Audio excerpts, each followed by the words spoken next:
Again, for those who just joined, welcome to Oracle Analytics Live for September 2023. We're happy to have you here today.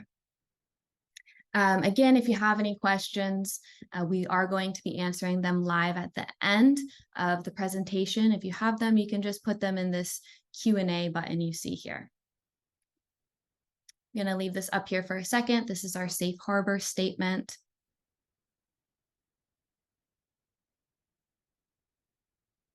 Okay, so let's take a look at the agenda. We have a few announcements. We're going to take a look at what's new for September. We'll talk about Oracle Cloud World a little bit. And then we have a few demos going on from our team today. So excited to get to those. And as I mentioned, the live Q&A session at the end. So I'm Alex Toothman. I'll be your host for today. I just want to kick it off by letting you know the new OA Live schedule. It's going to be a little different. In the past, we ran them monthly. Now, to better align with the release schedule for Oracle Analytics Cloud, we're going to be lining them up with the release. So we'll have our next one in November for the November release, January for the January release, March, May.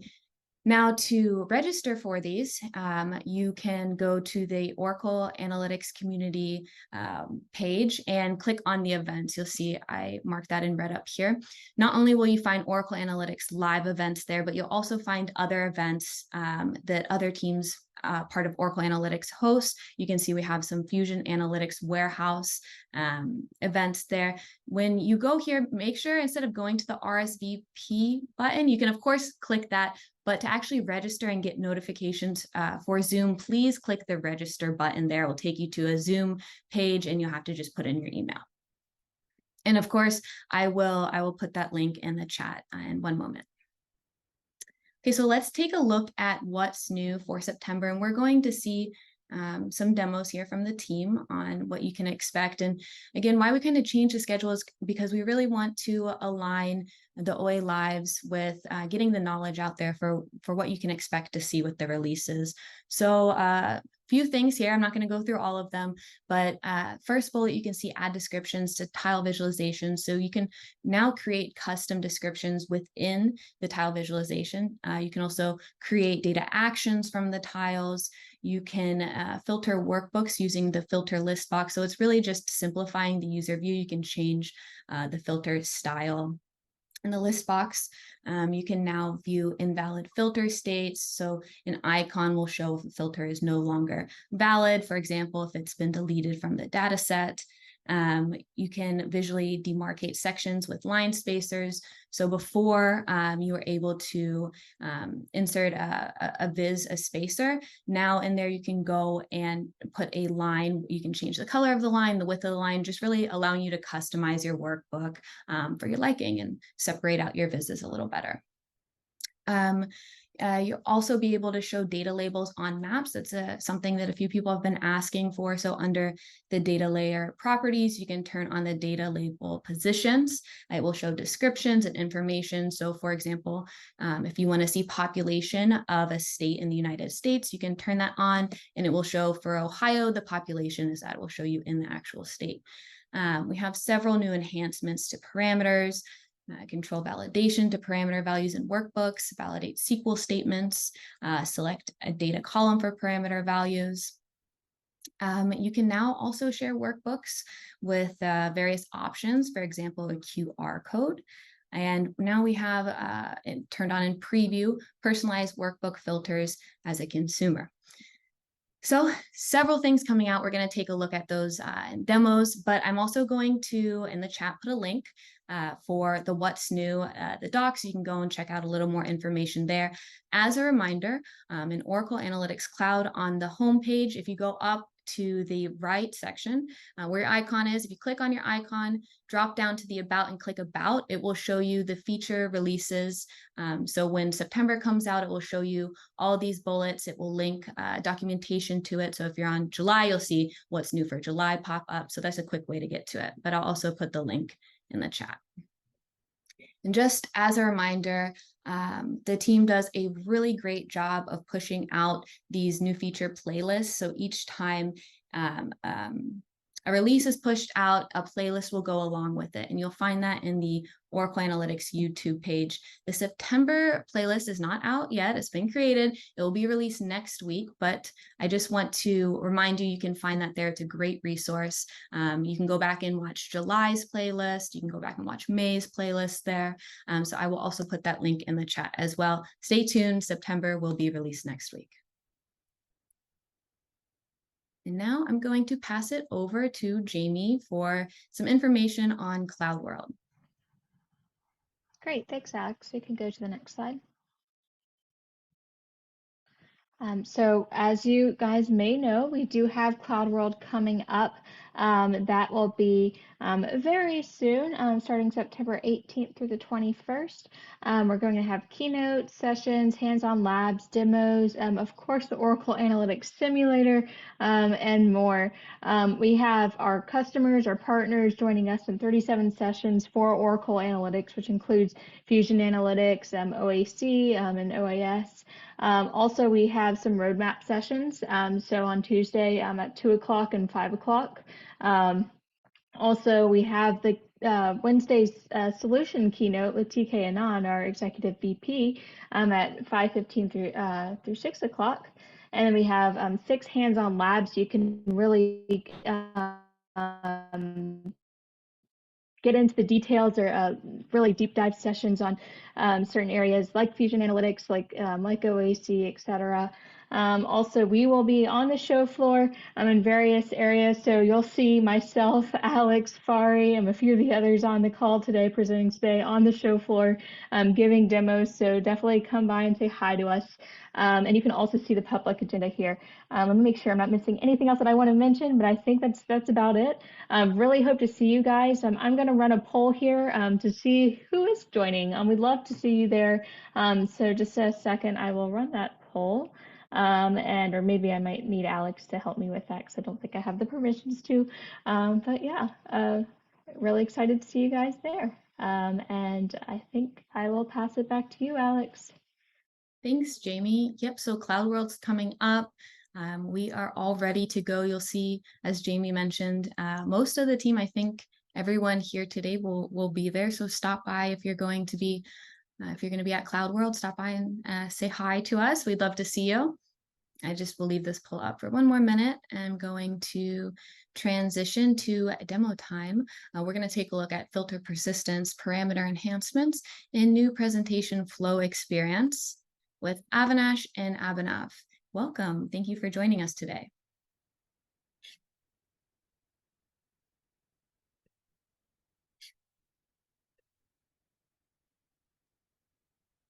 Hey everyone, my name is Avinash from the product team. Abhinav will start the demo with personalization, and then I'll cover some of the details around parameter changes that's coming up with the September 2023 update.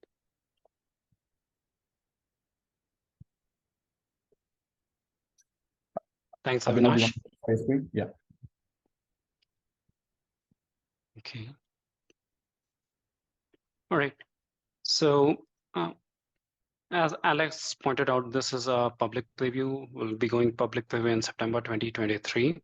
And as part of a larger goal, which is to personalize the workbook experience for end users, this filter persistence is a step in that direction. So once this feature is enabled on a OSA server, the filter selections made by the end users in the dashboard filter, visualization filter, or parameters filters will get persisted in the subsequent sessions.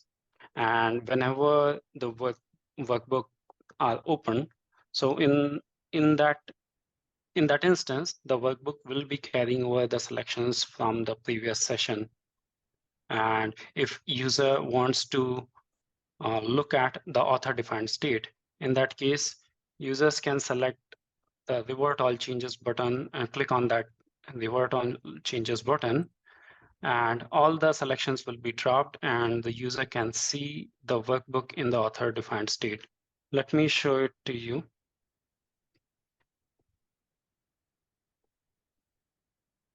Alex, I'm not able to share the screen.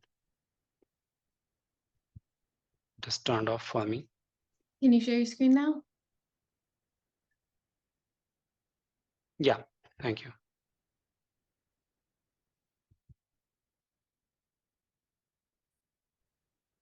All right. So since this is a public preview feature, your OAC server admin will have to turn it on from the system settings under console screen.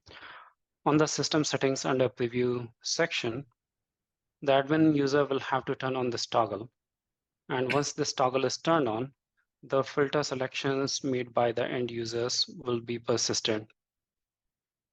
So for example, on this dashboard, this column selector is a parameter which can hold any of the values from this list. And currently it holds product category. Using the value of this parameter, the visualization at the bottom display data. The pivot table has the first column based upon this parameter, and this chart has the columns based upon the selection made in this parameter. So I'm going to make change here. I'm selecting customer segment. So my pivot table is showing first column for customer segment, and my chart is showing customer segment for one bar for each of the customer segment. Let me make some selection in another dashboard filter. So this is a filter containing the fields directly from the data set. I'm making some selections for the product subcategory. This pivot table also has a visualization filter. So I'm making some selection. So for ship mode, I'm selecting delivery truck and express air. Now these selections are made for the dashboard. And when I close the workbook or when I log out of the session, when I open the workbook again, my filter selections are persisted. And if at any point of time as a user, if you want to look at the author defined state and drop your changes, you can click on this revert all changes button. So now I just clicked button and all my changes are dropped. And I default state in which author has configured the dashboard. So keep in mind, if you are an author, you have edit access to the dashboard and you are editing it.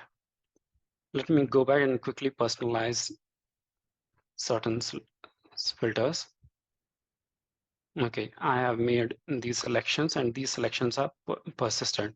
So if as an author, if you are in edit mode and you made some changes here, and then you went into preview mode by clicking on preview button, then in that case, you will not see your personalized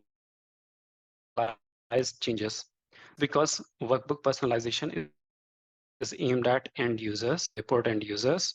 So the personalization will be visible in the viewer mode, only in the viewer mode. So to see those personalized changes, you'll have to open the workbook. I just open the workbook. I can see the workbook in viewer mode and my selections are persisted over here.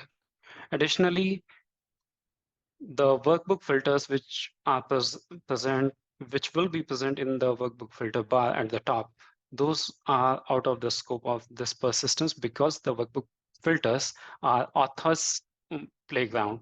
It helps to set the context for the data for the entire workbook. So the selections made in the workbook filter will not be persistent. In upcoming releases, the filter selections for users filter will also be persistent. So with this feature, you can help your end users avoid the hassles of selecting multiple filters over and over again whenever they open the workbook, especially in the case when your dashboard has a lot of filters. So in those scenarios, this feature is going to be very helpful to the end users. All on workbook personalization. Over to you, Avinash. Thanks, Abhinav. Let me share my screen. I'll go over a couple of changes, a couple of new features that we've added to the parameter create experience. And if time permits, I'll also walk this team through the new consumer author-curated consumer experience, which is the present workspace. So let me go to the parameters tab on this workbook. Let me just refresh my page.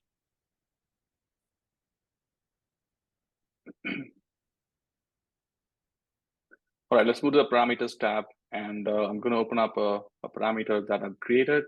So 3 new features that we've added to the parameter dialog. The first one is when you use a logical SQL query for your available values or initial values definition, you will now be able to validate your query. So this little check mark, when you hover over, basically tells you it's a validate option. So you can write your query, copy it from developer tools. When you edit the query from the developer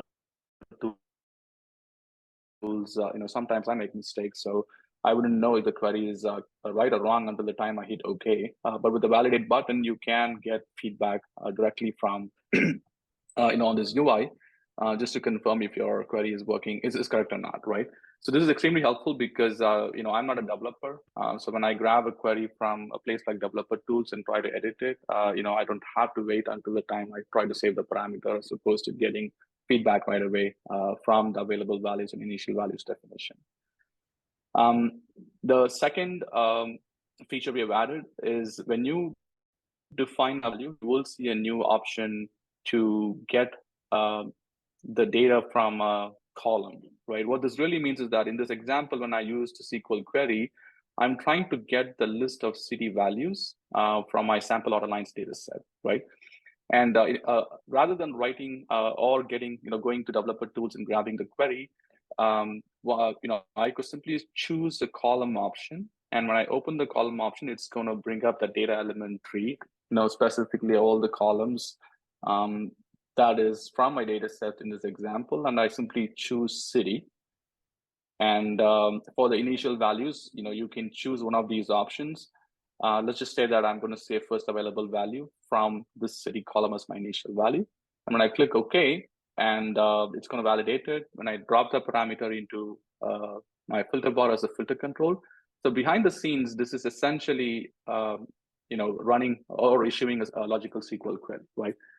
So it's just that we provided the convenience feature, if you like, for the user to avoid writing logical SQL queries, especially for use cases where you want to get values from the columns directly from a subject area or from the data set. We are still going to keep the logical SQL query as an option for available and initial values, because there are use cases where, for example, if you want to bring in, if you want to query your session variables, you would still a simple query to get the session variable value, right? So there are use cases where both logical SQL queries and columns are going to be helpful. The third option that we added is this enforce validation. So what enforce validation does when it's turned on? So in your if you have parameters saved in your workbook, post September update, you would see that the enforce validation is turned on by default. And what this really means is that from a workbook execution standpoint, when a user opens a workbook, we always validate that the initial value is contained within the available value in this case, right? And if it's available, then the parameter basically sets its value, accepts and sets that as the value for the parameter, right? And in our internal testing, we have also seen use cases, especially when you use complex subject areas, right? This could maybe impact your query performance, your workbook load times, right? Because it's essentially filing a query behind the scenes. It's waiting for the validation to happen. It's going to check, it's going to issue 2 queries, one for available values and one for initial values. It's going to see the initial values is contained within available values.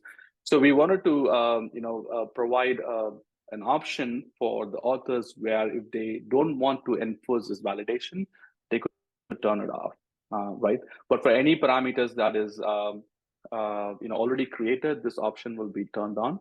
But as author can go inside the edit of the parameter and change it, right? So when enforce validation is turned off, let's just say that I'm going to provide some junk value as my initial values, right?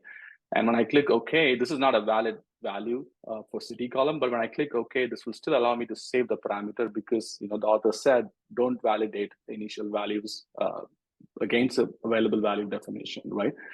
So in this case, the parameter will listen for any value, and whatever value is being sent to it will accept it.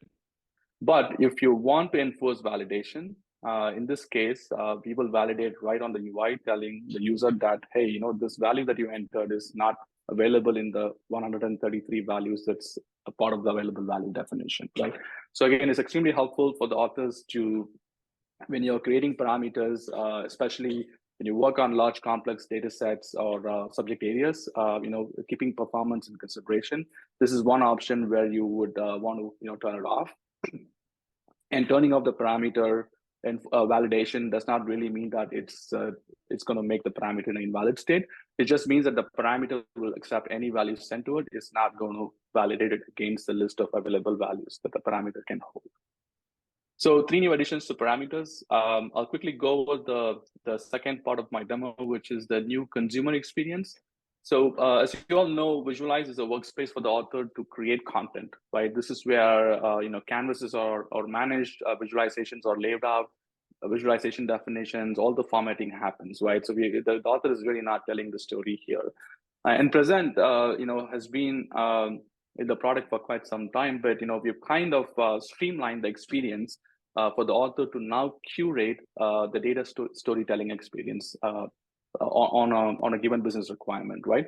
So when you navigate to Present, what we have done is you would notice that on the left-hand side, we only show the properties, right? There is no need for the user to drag and drop the canvases into the presentation flow, which is essentially this navigator. The canvases in the presentation flow dictates what canvases are visible or hidden to an end user. So one of the biggest changes that we have done based on feedback from all you customers is that we have basically removed the friction where the user has to do this manual drag and drop of canvases. Instead, what we have done is we will always add all the canvases from Visualize as part of the presentation flow.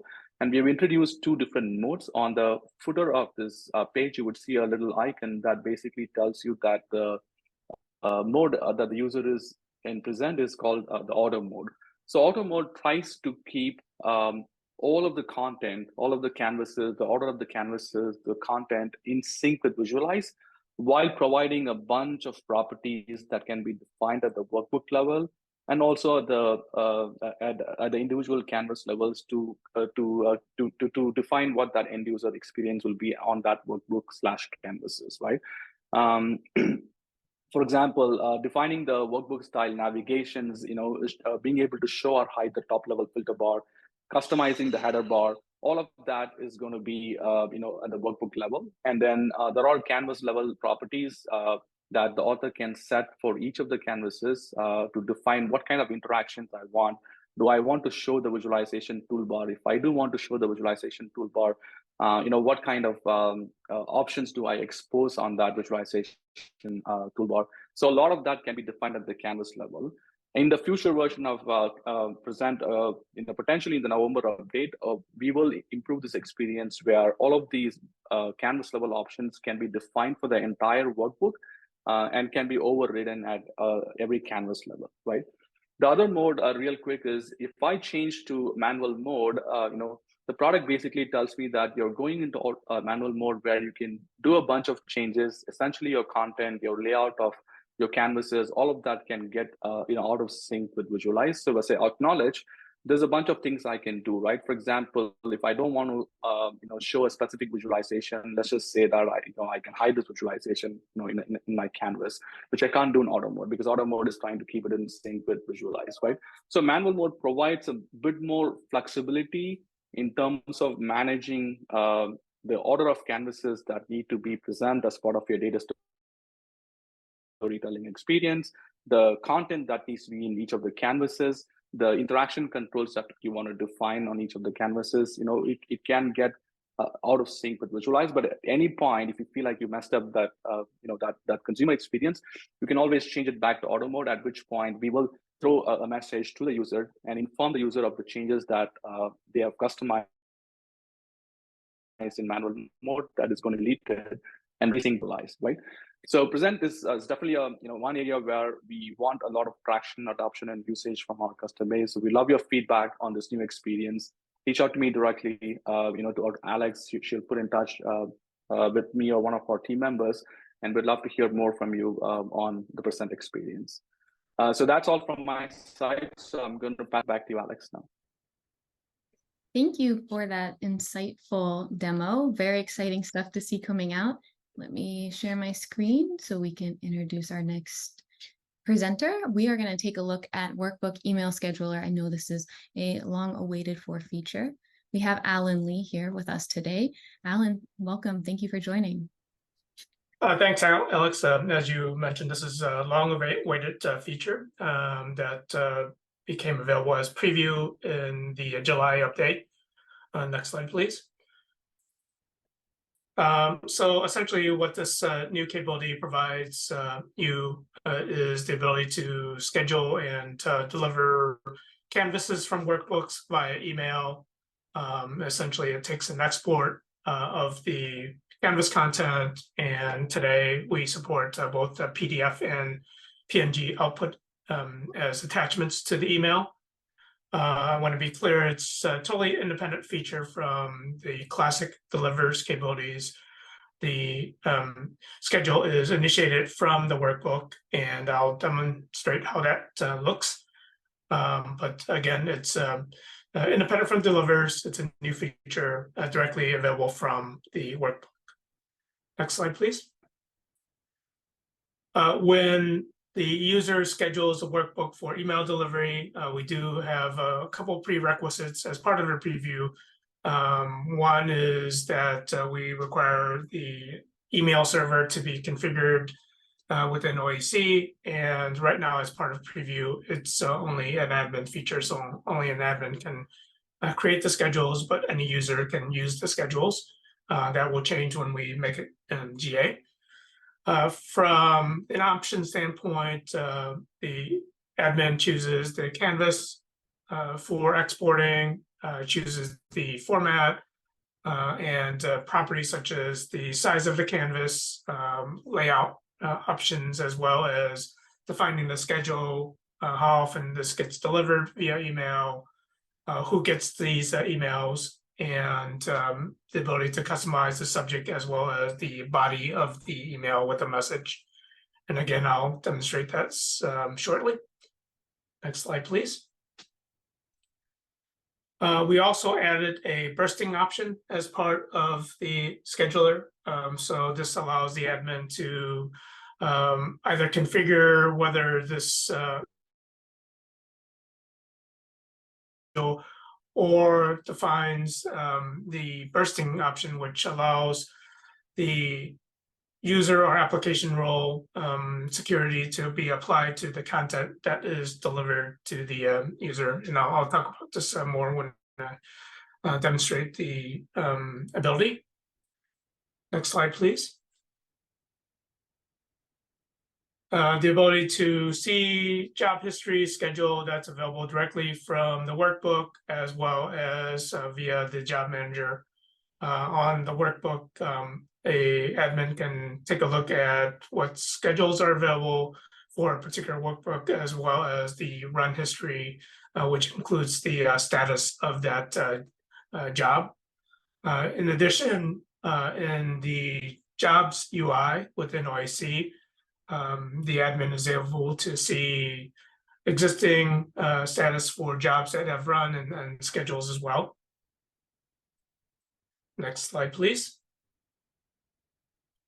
And again, this is a preview feature. We do provide a couple of settings within system settings. One is to enable the feature itself, and then the second setting is to enable the bursting option for the scheduler. Right, with that, Alex, if I can share. Yep, you should be able to now. Okay, can you see my screen? Looks good. Okay, great. So I have an existing demo workbook and it has a couple of canvases on it. So to set up a schedule, we do provide a schedule option in the menu here, and you'll see in the schedule option existing schedules that have been defined for this workbook. Here I have a monthly frequency schedule as well as a ad hoc schedule. Also within this UI, I see the history of jobs that have been scheduled for this particular workbook. And then within the history, I can go into the particular job and see specific status, so I can see if it's completed, what the duration is, and if I failed, I'll see that status as well. To create a new schedule, I just hit the new button. And here you see the various options. So I give the schedule a name. And I pick a particular format, whether it's a PDF or as an image file. For this one, I'll choose an image file, and then I choose the specific canvas I want to have delivered via email. There are 2 canvases on this workbook.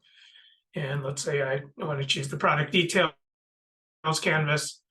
I should note this is, again, a preview feature that will continue to evolve over time, and the next iteration will be able to support multiple canvases to be delivered via email.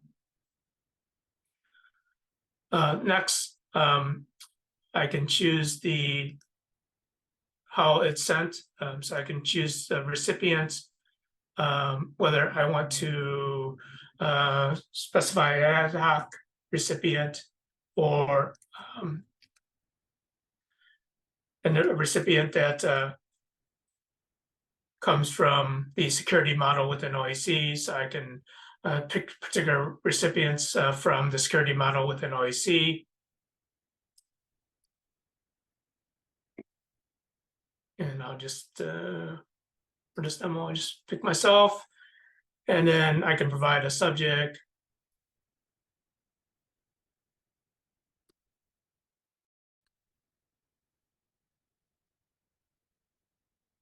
And I can put a message in the body of the email.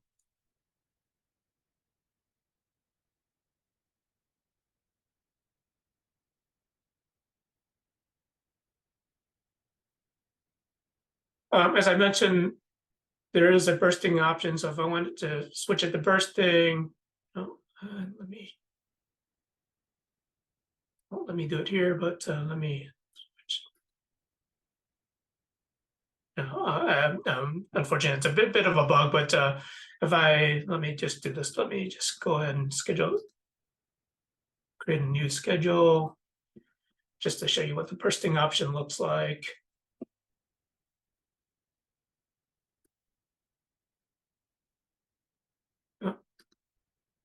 Not sure why that's not working, but essentially, bursting option would allow you to say, I want to pick a particular user, and then by turning on the bursting option, I would be able to send content specific to that user's security. Again, that user has to be security model. So again, pretty straightforward UI for setting up a schedule for a workbook. Again, this is a preview feature that's available within the July update, and something that we intend to evolve over time, add new capabilities from release to release. All right, with that, Alex, I'll turn it back over to you. Thanks, Alan. That was great to see. I know, again, that was long awaited for, so hopefully that helps several users out. So let's take a look at time series calculations with Brett. Hi, Brett. Thanks for joining. Hello. Let me share here. I can't quite share yet. Let's see. Okay, there we go. I think, let me know when you can see my screen. Yep, I can see it. Great. So we're going to go over some time calculations and time series calculations. And a lot of times in analysis, you want to be able to understand how things are related. One note, what I'll show you in here is you can do these functions with Excel files that are uploaded in the upcoming release, and then the rest of the functionality for, say, data sets that connect to databases will be available in the November release. So the first one that we'll be introducing to data sets is the ago function. You might have used this in the past in other scenarios, but it's basically the way to refer back to a different time period. If you've tried it before by hand, you'll know that it's sometimes hard to reference something that's out of the filter range of your data set. But when you're trying to set a filter, say for this year, and you want to refer back to the previous year, you'll need a way for that query to know to process data that's not in the current sort of chart to get a year-over-year type of example. So we'll show an example here. And this is the syntax that I'm showing here. I'll go through the demo. The other one that'll be coming is to date. And this is to, and you can do the different time frames, say, year to date or quarter to date. I'll show it. Let me just go ahead and switch over to the demo. So this is an example of a file-based data set. So I've uploaded a few Excel files, and this is sales data. It's pretty typical type of sales data. And you'll notice I have like ship date and order date. A feature that we introduced recently, I just want to highlight in this context, is they have a way to quickly extract something like an age of an item. Let's say you have invoices, you want to do an aging report or something like that. With a single click, you can extract the age of an item in the dataset editor.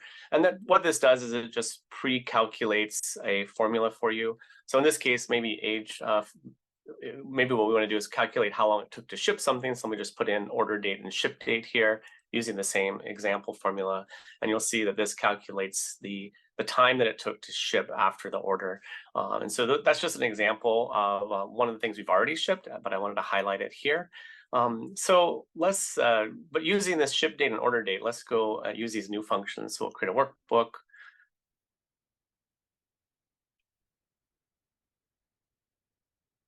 One second here.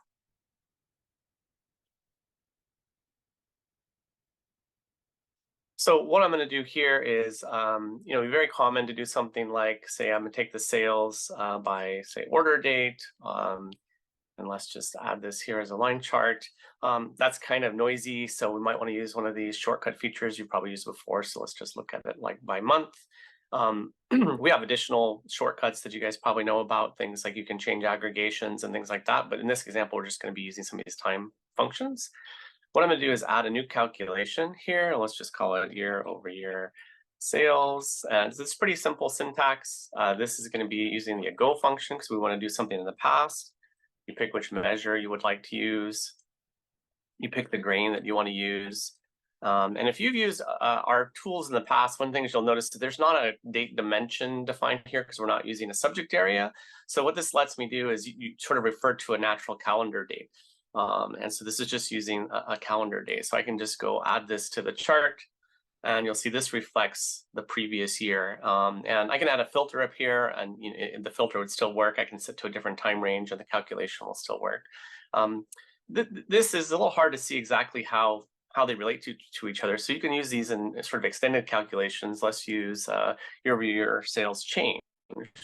Just use actually, I'll just make a new one. Let's create a new calculation.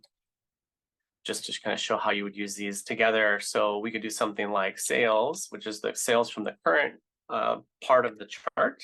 And then we're going to subtract out from that the previous year's sales. So we can just refer to the calculation we had before.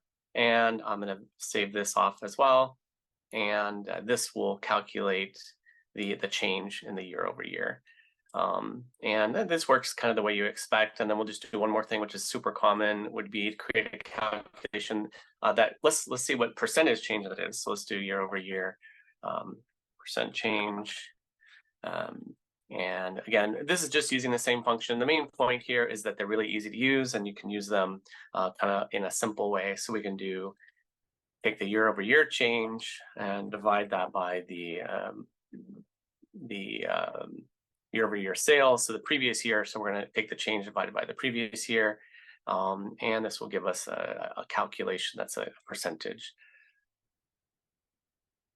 So just showing that you can use these in kind of more complex ways, and they compose together the way you would expect. Let's maybe put this on Y2 because you can't really kind of see what that's about there. So this is just showing you that you can create these calculations. Let's go look at some pre-built examples just for time. So I'll go in here and show, here's an example of year over year calculation with the same kind of thing, a percent change. This is also showing that you can just add other filters, or you can add other dimensions to it. So this is doing year over year by customer segment. So I didn't do anything special. The calculation is just still exactly the same. And then the system automatically determines that you're doing a kind of consumer to consumer comparison year over year. Similar type of thing for the to date function. This will let you do kind of accumulation during a date period. So here I'm doing quarter to date. I'll show you what this looks like. It's pretty simple, to date by quarter. And then you can see I can change the grain here. So this is by month, and you can see my accumulation by month. You can say by week. I can do something like in this chart, and I can change it on the fly. I can do something like, say, I would like to see the change here. Actually, I already changed it, I guess, but you can change this to a different granularity, so you can see the change over time. You can even switch this to, say, show by week, and that gives you a little smoother chart. And you can combine these together just the way you might expect. Here I'm combining them with conditional formatting, and you can see our percent change for each period. You can use those individually. It doesn't matter what else you have on the chart at that point in time. And then just something to kind of emphasize that you can add different dimensions. Here I'm just slicing it by the segment, and now you can really see that there's different behavior in these segments about their percent change year over year. So the two functions that we're introducing to start with here will be the to date and ago, and then down the road we'll have additional functions such as period rolling. And if you have other common business calculations you'd like to see in data sets, let us know. I think it's off to Ari now. Thanks, Brett. It sure is. So we're going to next take a look at Fusion Analytics Warehouse, a demo for FAW HCM with Farivar. Thanks, Fari, for doing this for us.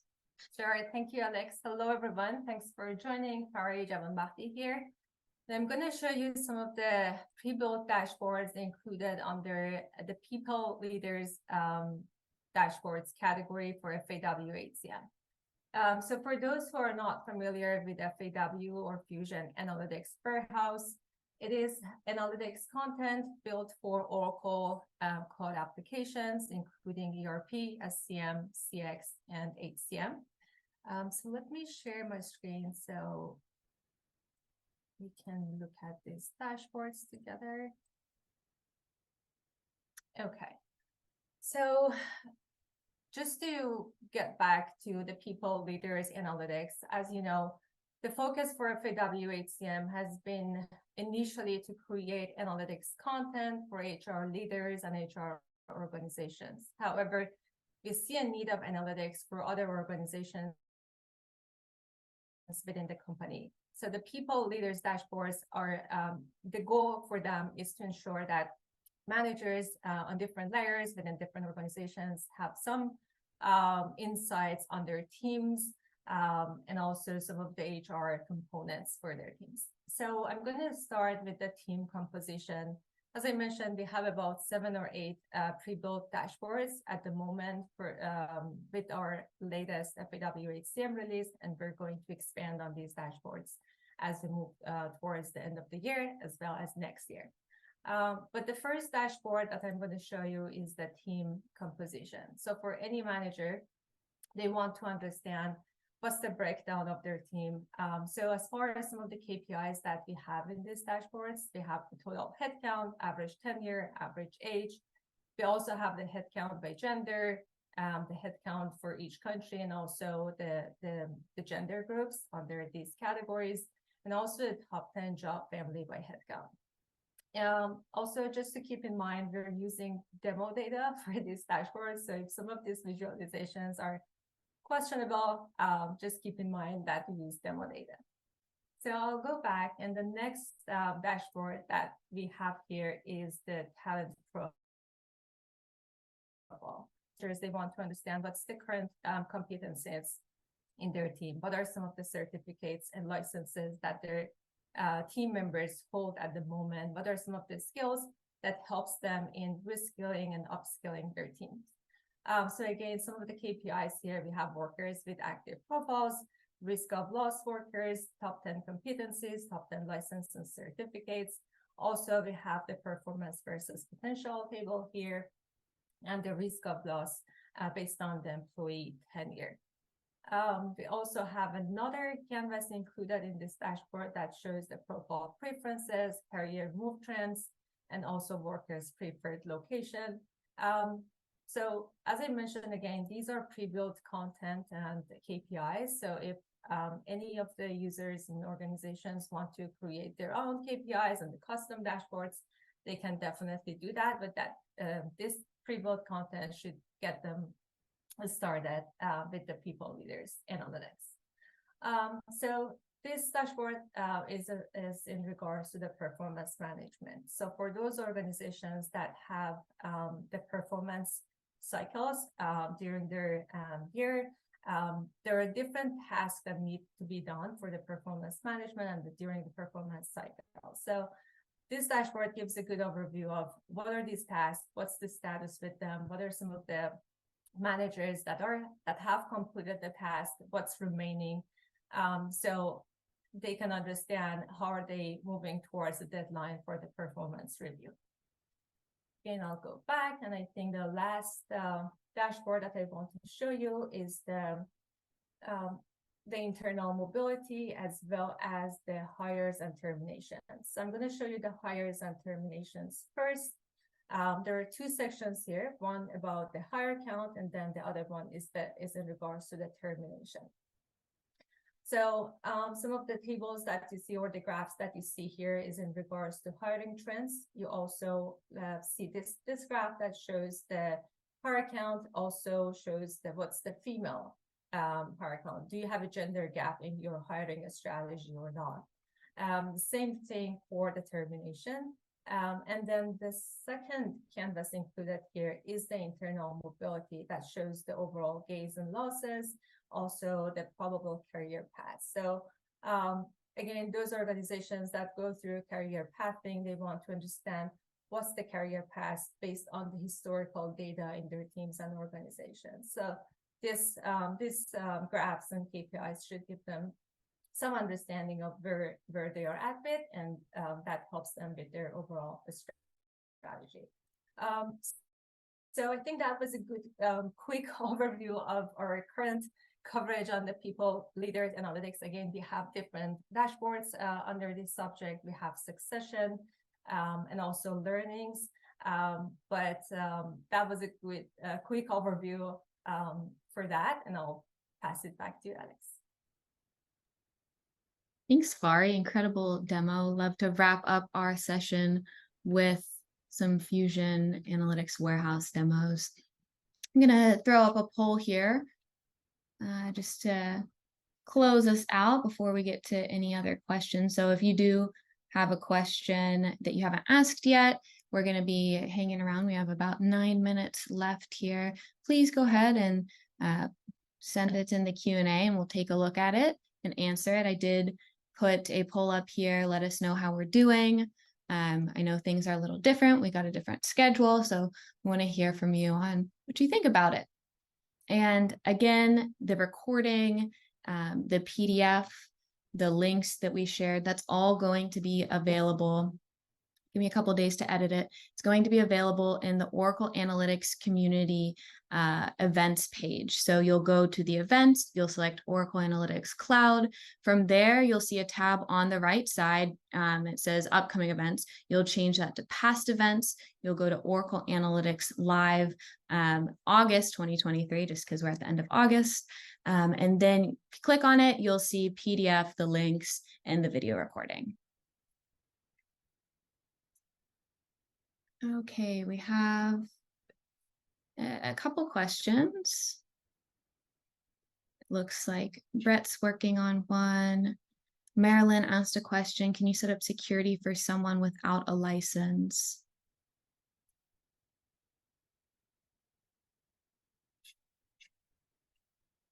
Yeah, if Marilyn can come on audio and explain what the requirement is.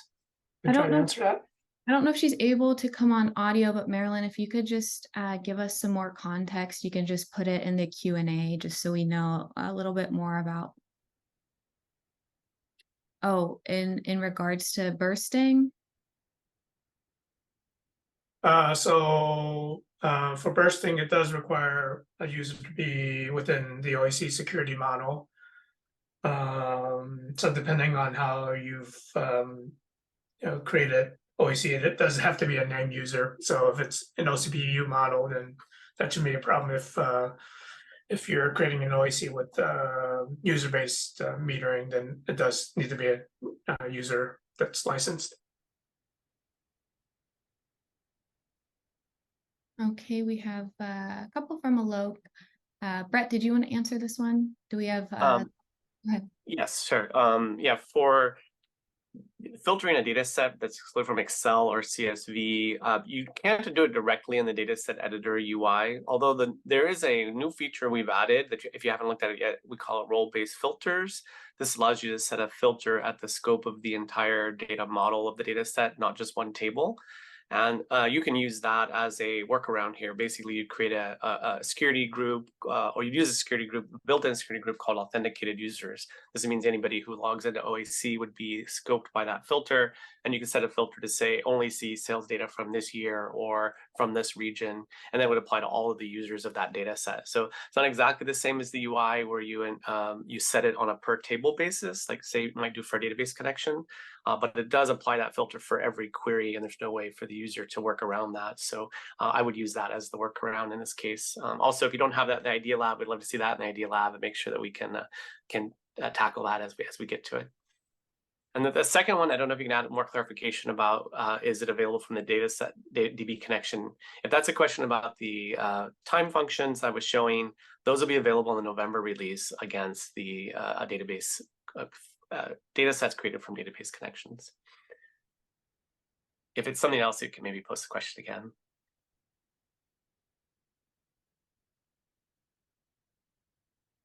Okay.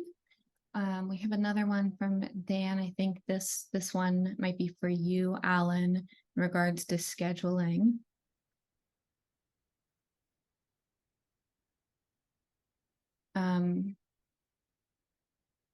It appears that the scheduling allows for the canvas to run as a different user. This is similar to the Act As feature that was deprecated. Can you comment on whether this can be used as a workaround for Act As?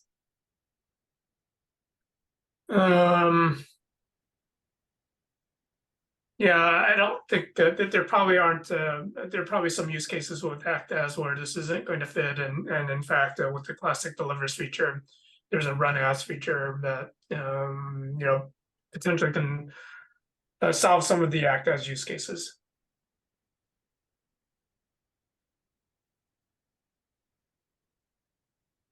Yeah, I can comment on the desktop, at least for the calculations. Essentially, everything we show in the workbooks and the data sets would be available in the desktop version.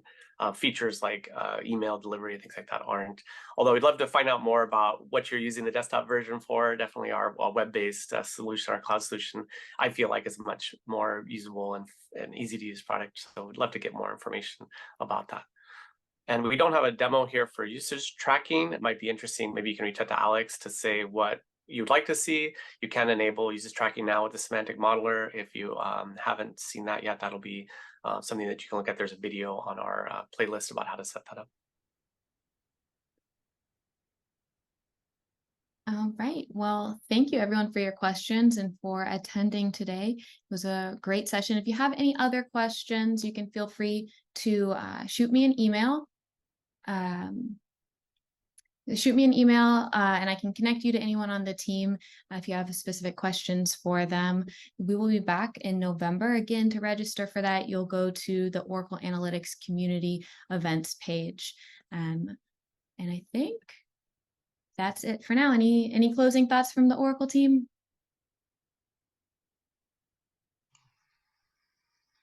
Thank you for attending, everyone. And one last thing to wrap us up.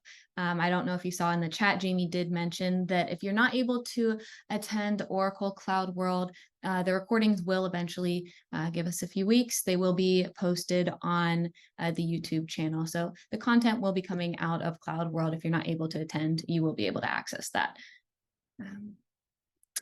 And that's all for now. So we'll see you back in November or at Cloud World. Thanks for joining today.